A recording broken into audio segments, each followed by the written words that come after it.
എല്ലാവർക്കും നമസ്കാരം. നാം അധിവസിക്കുന്ന ഭൂമിയുടെ കഥയാണിത്. ജീവജാലങ്ങളിൽ ജന്മം കൊണ്ട് സവിശേഷമായ മനുഷ്യരാശിയുടെയും കഥ. കൈരളിക്കുമേൽ കാവ്യസൗരഭം വാരിക്കോരിയ വയലാർ, ONV, അയ്യപ്പ പണിക്കർ ഇവരുടെ ചിന്തകളിലൂടെയാണ് ഈ കഥ പുരോഗമിക്കുന്നത്. കഥ ഭൂമിക്കൊരു ചരമഗീതം. എല്ലാവർക്കും അമ്മയായ ഭൂമി സമസ്ത ജീവജാലങ്ങൾക്കും ജന്മമേകി അന്നവും കുടിനീരും നൽകി സംരക്ഷിച്ചു പോരുന്ന ഭൂമി അവശയായി ആസന്നമൃതിയായി ഇതാ പോകുന്നു സൗരമണ്ഡല പെരുവഴിയിലൂടെ. മരണത്തേക്കുള്ള ഈ യാത്രയിൽ അമ്മ ഒറ്റയ്ക്കല്ല, കൂടെ നാം എല്ലാവരുമുണ്ട്.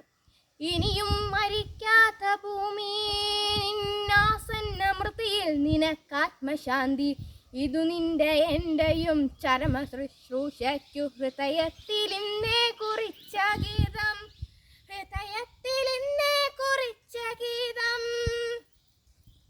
അമ്മയ്ക്ക് ഈ കൊലക്കയറൊരുക്കിയത് ആരാണെന്ന് അറിയാമോ? നമ്മൾ മക്കൾ. വിധിവൈവിധ്യം അല്ലേ?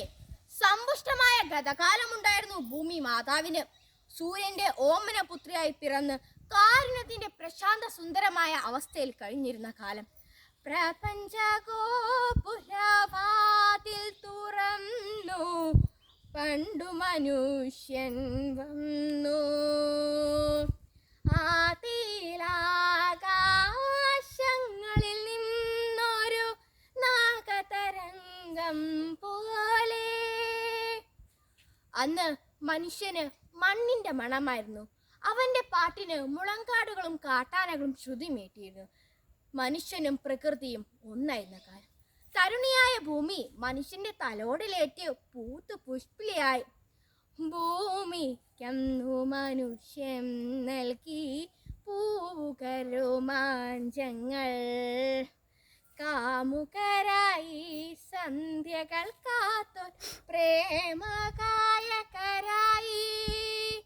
ചാമരമേഘം ചാമരമായി, ചന്ദ്രിക ചന്ദനമായി, വാർമഴവില്ലിൻ വർണ്ണപ്പുടവത് വാരിയെടുത്തു ഭൂമി. കാലാന്തരത്തിൽ മനുഷ്യരെ രണ്ടു വിഭാഗമായി. പ്രകൃതിയുടെ സംഗീതം സിരകളിൽ ആവായിച്ച് ആ മാസ്മരഹയിൽ അഭിരമിക്കുന്ന ഒരു വിഭാഗം. എന്നാൽ ഉത്തരകോണത്തിലായി പ്രകൃതിയുടെ ഉദാർത്ഥ സൃഷ്ടികൾ നശിപ്പിക്കുന്ന മറ്റൊരു വിഭാഗം. യുഗങ്ങൾക്ക് മുമ്പേ ഈ രണ്ട് വിഭാഗങ്ങൾ സംഘർഷങ്ങൾ ഉടലെടുത്തു. ത്രേതായുഗത്തിലെ സായും സന്ധ്യ. സന്ധ്യയുടെ ശ്രോണ സുന്ദരമായ സൗന്ദര്യം നുകർന്ന് അതാ ആ വനസ്ഥിതിയുടെ ഒരു മനുഷ്യൻ നടന്നു വരുന്നു. നീണ്ട താടിയും തീപ്ത നയനങ്ങളുമായി ഒരു താപസൻ, വാൽമീകി, ചിര തപസ്വിയായ വാൽമീകി. കൂടെ ശിഷ്യൻ ഭരദ്വാചാര്യനുണ്ട്. ആറിൻ തീരത്തെ സന്ധ്യതൻ മുന്തി ചാറിൽ കൽപ്പന നീങ്ങുമ്പോ, ഏതോ ദിവ്യാനുഭൂതിയിലങ്ങനെ ചേതോ മണ്ഡലം നോവുമ്പോൾ നിന്നു നിശ്ചയമാതി മഹാകവി, നിന്നു താപസൻ വാൽമീകി. ഭരദ്വാജ, നീ കണ്ടുവോ ആ മരക്കൊമ്പിൽ രണ്ട് ക്രൗഞ്ച് പക്ഷികൾ? എന്തൊരാനന്ദമാണ് അവർക്ക്! ആ കാഴ്ച നമ്മുടെ മനസ്സിനെ പുളകിതമാക്കിയിരിക്കുന്നു. ആചാര്യ, അങ്ങ് പറഞ്ഞത് ശരിയാണ്. തമ്മിൽ കൊക്കും ചിറകുമൊരുമ്മി, തമ്മിൽ സ്വപ്നങ്ങൾ കൈമാറി, മുട്ടിച്ചേർന്നു കരളിൻ നരമ്പുകൾ പൊട്ടി ചങ്ങനെ വേവുന്നു. എന്നാൽ ഈ സമയം വാൽമീകിയുടെ കാഴ്ചയ്ക്കപ്പുറത്ത് ക്രൂരമായ രംഗത്തിന് അരങ്ങൊരുങ്ങുകയായിരുന്നു. നിന്നു നിശ്ചലം വില്ലും കുലച്ചുകൊണ്ട് അന്നും കാട്ടിലെ കാട്ടാളൻ, വേട്ടയ്ക്കെത്തി വിശന്നു തളർന്നയാൾ കാട്ടം പെയ്തു ദൂരത്തിൽ. അമ്പു പറന്ന് പെൺപക്ഷിയുടെ ശരീരത്തിൽ തുളഞ്ഞു കയറി. പച്ചപ്രാണനിൽ കൂരമ്പേറ്റൊരു കൊച്ചോമൽ കിളി വീണല്ലോ.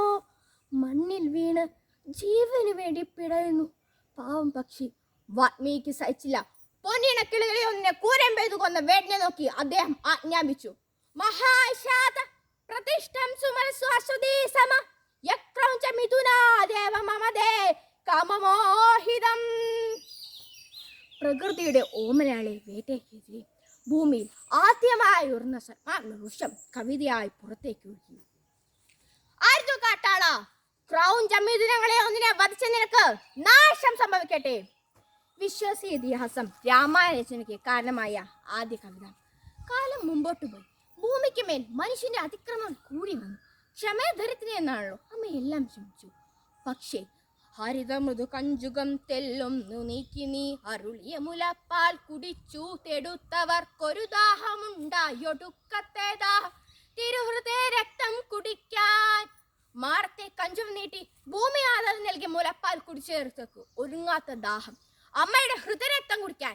അതിനവർ കാടുകൾ വെട്ടി നശിപ്പിച്ചു, കുന്നുകളിടിച്ചു, ഭൂമി കൃഷിഭൂമി നടത്തി ഫ്ലാറ്റുകൾ നിർമ്മിച്ചു.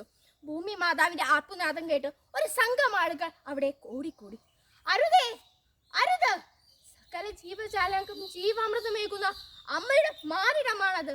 അത് നശിപ്പിക്കരുത്. അത് നശിച്ചാൽ പിന്നെ പുനഃസൃഷ്ടിക്കാൻ കഴിയില്ല.